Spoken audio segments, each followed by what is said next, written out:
Get ready, Avalanche territory. Denver Sports presents the Mile High Hockey Podcast with Mike Evans. Denver Sports is your home for the most Avalanche content. Now here's your host, Mike Evans.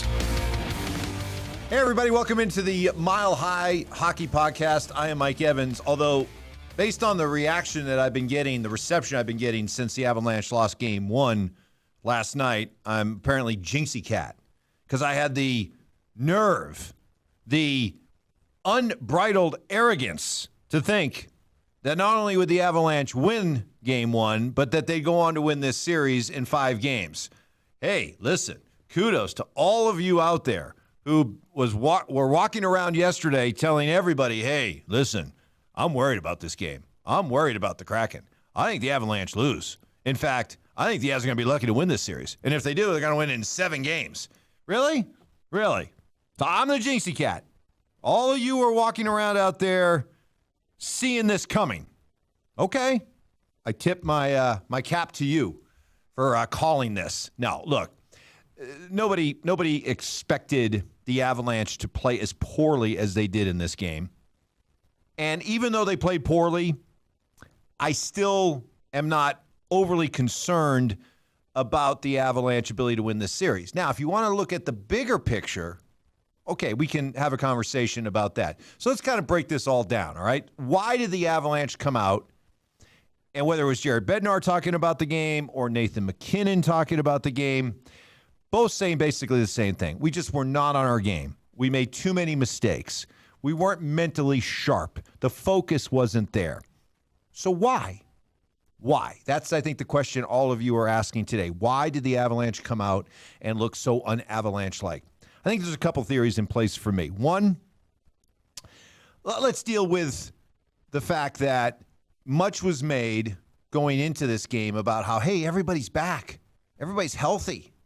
All these guys that have been out, they're back. They're ready to roll. Well, that's good, but they had been out. So if you're a Josh Manson, you're a Cale Makar, you're an Artturi Lehkonen, you're trying to get your own game back, okay? You're trying to get your own game back in rhythm. You're trying to get back into your groove individually, and you're trying to do it on the big stage that is the Stanley Cup playoffs at that speed and that intensity. But then you're also trying to fit back into the overall construct of the team, right? And so when you're getting these guys back, they haven't been part of the team picture for a while either. So some continuity was off. Some of the chemistry was off. Jared Bednar said Josh Manson, for example, was rusty. That makes sense. That makes a lot of sense. So I think that's a valid reason, not an excuse, but it's a reason why they did not play as well. Secondly, I think the Avalanche were guilty of listening to too many of you. And you know who you are, okay? You were the ones that said, coming down the stretch, that the Avalanche had to win the division, that games against Minnesota were, quote, critical and important because you wanted to win the division so that you would avoid Minnesota or Dallas in the first round, and you'd be able to get Seattle. Hey, man, we don't want anything to do with Minnesota and Dallas. We want Seattle. Second-year team, expansion team. Yeah, okay, they had 100 points, but, pay no attention to that. Yeah, they had the 5th most road wins in the NHL. Pay no attention to that. And there was this almost self-fulfilling prophecy created, really, that after a couple of weeks of talking about how important it was to win the division, and the Avalanche bought into that. They went pedal to the metal to try to win the division, and they did it. And you know what they did? They exhaled, just like we all exhaled, because we bought into the idea that in getting Seattle, you were getting, Seattle. And that somehow the path was now going to be easier for the Avalanche through the first couple of rounds of the playoffs because they were getting Seattle. And I think the Avalanche just, they exhaled. They let up. And they weren't sharp. I think they took Seattle for granted. I think there was an element of, hey, we're the Avalanche. We're the defending Stanley Cup champs. Seattle's going to cower in our presence. Ooh, the mighty Avalanche. But you know what? Seattle didn't. and give them credit. Okay, this is a team made up of a lot of NHL veteran players, journeyman types, guys that had been relegated to third, fourth line roles with their teams, fifth, sixth defensemen, those kind of things, some healthy scratches, those kind of guys. But by going to Seattle, they were kind of given a new lease on their hockey lives, right? They were all of a sudden given a chance to go to a team where, hey, this is a piece of clay that we can mold. This is all new, and there's a new lease on our hockey lives here. And that's a good, solid, blue-collar team that you know is going to play the game the right way. Okay, and they did, and credit to them. They came out and they played a good, solid road game. And I think that's something else that we got to talk about right here, because this is already something that has become a pattern, not a trend. This is a pattern that has been established in the NHL playoffs here over the last several years. Road teams playing really well. Last night, the Avs were one of 4 home teams to lose. So far through these Stanley Cup playoffs, as we're talking here right now, there have been 8 playoff games played. Road teams are 6-2. So why?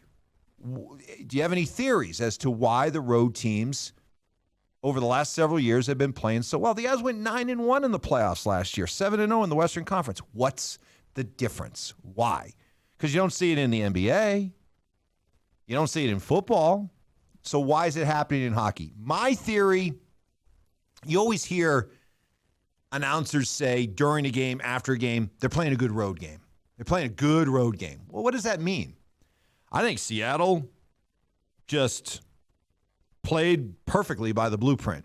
You come in with the idea on the road in hockey that you don't have to do anything special. You can be boring. You can be safe. You can leave guys back. Always make sure that there's 3-4 guys in your defensive zone. Always make sure that there's 4 guys clogging up center ice. And you just play boring, patient. We're not here to make a splash. We'll play a boring, muck-it-up game. And what we're counting on is that you being the home team, that eventually you're going to try to push the issue. You're at home. There's a certain energy in the building. There's a certain pressure to try to go out and make something happen that I don't think the road team feels the same way. And the home team ends up making a mistake. And all it takes with these teams that come in and play these road games is they just wait for that opportunity, wait. And then when you make that mistake, then they go on that attack. But they're not, you watched Seattle yesterday. They weren't just looking to take the play to the Avalanche. Now, when they were able to get the puck in deep and they were able to get their forecheck going, yeah, they would go to work. They'd cycle and they'd get some opportunities. But you look at the 3 goals that Seattle scored. These were not a result of overwhelming talent and pressure from Seattle. It was a Devontae's giveaway behind the net. It was a Josh Manson misplay behind the net.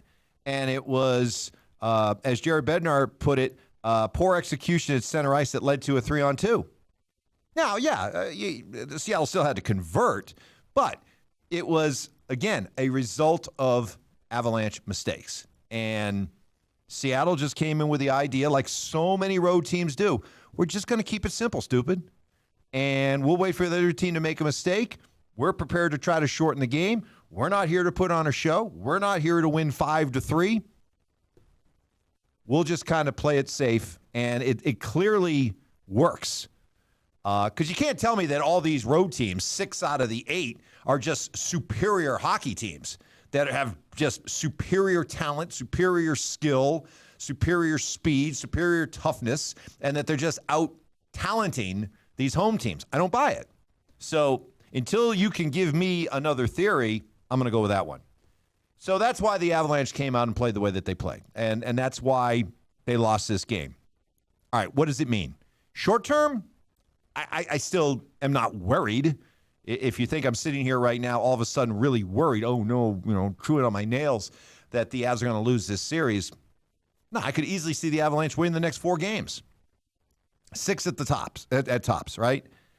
I believe the Avalanche got their wake-up call, and they'll come out and they'll be a much more engaged team, and we'll see a different result. I thought it was interesting. Much was made after the game, and I get it. We're looking for headlines, and the idea of Gruby's revenge, Philip Grubauer coming in and sticking it to his old team.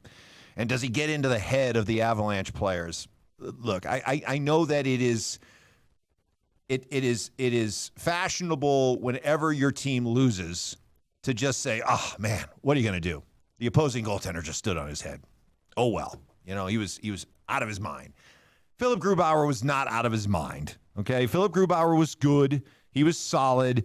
He was lucky at times, but this was on the Avs, okay? The Avs lost this game because the Avs didn't they didn't skate well enough. They didn't move their feet well enough. They didn't attack the net, the front of the net. They didn't go to the danger areas. They did not sell out. They did not screen.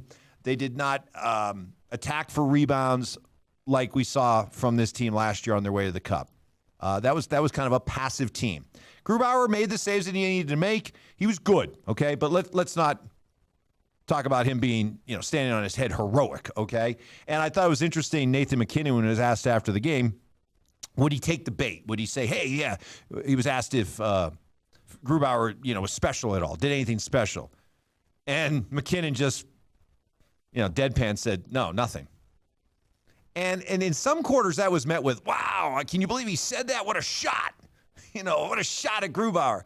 Dudettes, can I tell you, that is a stock answer that has been given to that question for probably over 60 to 70 years now in the history of playoff hockey. The last thing that any player or any team, especially one that's the favorite, is going to come out afterwards and pump the tires of the goaltender, the opposing goaltender. They never do that. The last thing they want to do is create any idea that the goaltender is somehow responsible for their struggles. They don't do that. They're always going to downplay the role of the other guy, and they're going to make it more about ourselves, themselves, what we didn't do, how poorly we came out. So I don't know. For some reason, trying to make more out of MacKinnon's response than it really was. No, the Avalanche look at it and say, no, Grubauer wasn't special. He wasn't great. He didn't beat us. We beat ourselves. And that's exactly the way I think the Avalanche should look at this. And the Avalanche, they know who they are. They understand. Heck, even Seattle understands deep down. They know that the Avalanche didn't play their game. And if the Avalanche can get back to playing their game, it's going to be a much different game, much different series. So in the short term, I look at the Avs and I look at last night as simply, okay, wake-up call. Okay?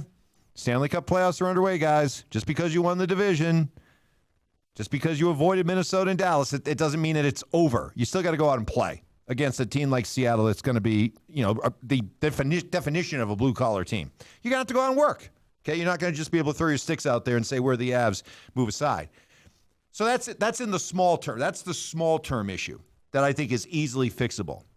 What about the bigger picture? What did we learn from last night's game, or what was a reminder from last night's game that could pose a problem for the Avs' chances of going back to the Stanley Cup Finals and winning it again? Here's what we did see yesterday, and here is something to be concerned about. The Avs just don't have the depth that they had last year. They do not have the scoring depth that they had last year. And, I think back to, we were doing an Avalanche roundtable prior to the season beginning. Group of us, I think it was Zach, Stoke, Orlando Franklin, Matt Smith, D-Mac, and myself. We're just chopping up all things Avs. And one of the topics that was discussed was the idea of, okay, Nazem Kadri's not here anymore. How do they replace him? And what came out of that conversation, and it was a storyline right from the beginning of the season, and it has proven to be one throughout the season, is, okay, what you do is you give the guys that are here a chance to expand their roles. You give them a chance to be given more responsibility, see if they run with it. So JT Compher, Alex Newhook, Logan O'Connor. I'm just naming some people off here.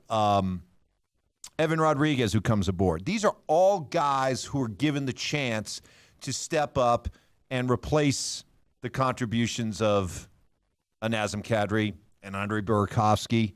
And meanwhile, you start the season knowing you don't have Gabe Landeskog. So these guys are given the chance to show what they can do. But, and I remember distinctly during this roundtable having this conversation and making the point that, okay, there was the proverbial but in all this. Yeah, these guys are going to be given their chance to show what they can do, but be confident that if they don't run with that chance, that this front office will go out and make a move prior to the trade deadline to bring in a Kadri replacement for that second-line center. For example, I was, banging the table for Ryan O'Reilly. I think he would have been a perfect replacement. But the Avs front office did nothing. This masterpiece of roster building, not so much, because they didn't do anything at the trade deadline. And make no mistake, I am not going to come out here and play armchair quarterback, Captain Hindsight, and say, oh, man, they should have re-signed Nazem Kadri. We had this debate on The Fan, on this podcast, all last year, even before the Avalanche. I mean, this was back like last January last year. We were talking about debating whether or not to re-sign Nazem Kadri. And my feeling was always like, hey, love Naz, love what he brings, love what he contributed, but a contract for Nazem Kadri is not going to age well. And if you're an Avalanche team that has a nucleus and has shown an ability to draft and develop guys, you just don't want to have a contract like that that's just going to drag you down. Now, while I was okay with them letting Kadri go, I never was okay with the idea of not trying to replace Kadri. If these other players that you give a chance to in-house, give them a chance that they don't run with it. My feeling was always like, hey, I'm okay with letting Kadri walk because I was confident in this front office, if they needed to, going out and finding a short-term replacement for Kadri. So meaning you find somebody that can give you the Kadri-type impact without having to make the long-term financial and contract term commitment to that kind of player. So that's why I was talking about a guy like O'Reilly or Patrick Kane, somebody like that, somebody that you could bring in that could give you that real feeling that I'm replacing Kadri, but I'm not doing so with a player whose money and contract is going to hinder me and hamstring me, because that's why I didn't want to pay Kadri in the first place. So that's what I counted on this Avalanche team doing. So it's the old Zach byline. Two things can be true at the same time. I was fine with them letting Kadri go because I assumed that this team would find a replacement for Kadri. They didn't do that. And that really worries me, because I think that I feel pretty confident in saying that if the Avalanche falls short of winning another Stanley Cup, we are all going to be able to agree that the reason that they fell short was because they just did not have that secondary scoring, that depth scoring through their second, third, fourth line like they had a year ago. And that will fall on the front office and the fact that they did not masterfully build this roster, because they knew. I mean, if hockey fans like myself and you knew going into the season that, hey, you're going to have to find a replacement for Nazem Kadri, that second-line center. And if it's not coming from the guys on the roster, you're going to have to go on and address this. Plus, you knew, and if you didn't know, shame on you, front office, but you knew you couldn't count on Gabe Landeskog. If guys like me can sit back and Avs fans can sit back and say, man, I'm just not getting a good vibe here. I'm not getting a good feel about Gabe being able to come back this year. You don't think that they knew that? They had to know that. They had to know at least around the start of the new year that the likelihood of Gabe coming back was 50-50 at best. I mean, yeah, you could hope that Gabe would come back, but you can't count on it. So the fact that even if you had a healthy Gabe Landeskog, That was still a hole you were going to have to fill, replacing Nazem Kadri. Now you take Gabe out of it. No Kadri, no Gabe, and you don't do anything significant at the trade deadline. Hey, man, if this thing falls short, that's going to be the reason why. And that'll be on the front office. That'll be on Joe Sakic. That'll be on Chris McFarland. And this front office has been nails over the last several years. But in this case, I think they dropped the ball. And I don't understand why.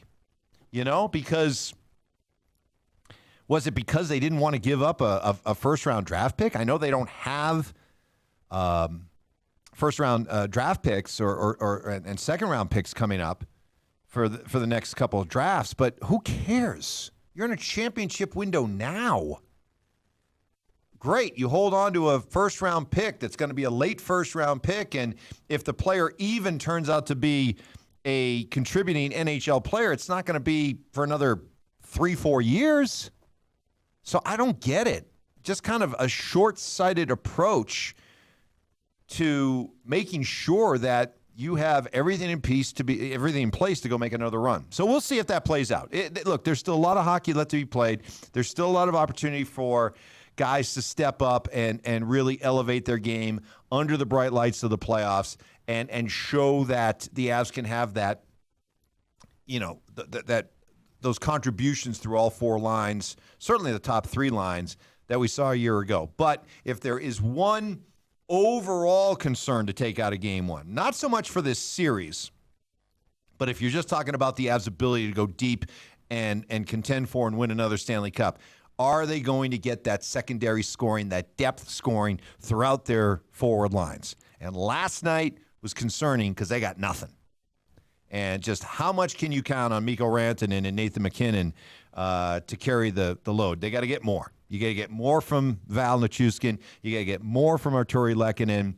But it's those other guys. You're going to have to get, JT Compher. You're going to have to get Alex Newhook. You're going to have to get Logan O'Connor to pop one home. You're going to have to get Evan Rodriguez. They have to make more contributions because if there is one obvious difference between this year's team and last year's team, it's that.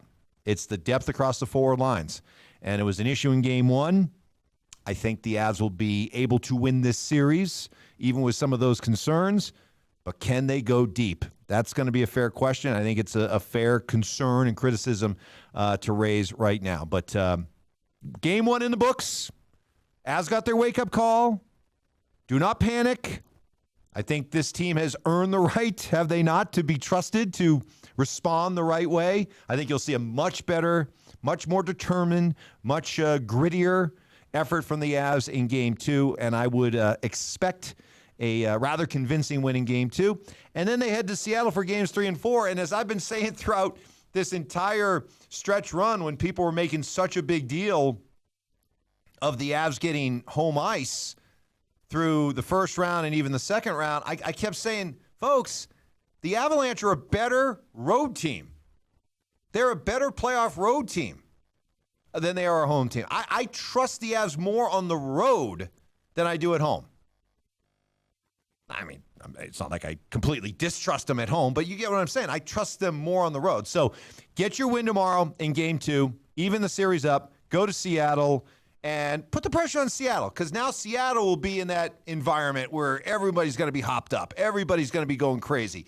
Playoff hockey for the first time for the Kraken. They're going to be the ones that might want to put on a show and might try to push the issue. And it's the Avs that can go into that playoff road mode, and wouldn't surprise me in the least if they come back with 2 wins on the road and come back home up 3-1 to close this thing out. So that's what I'm going with.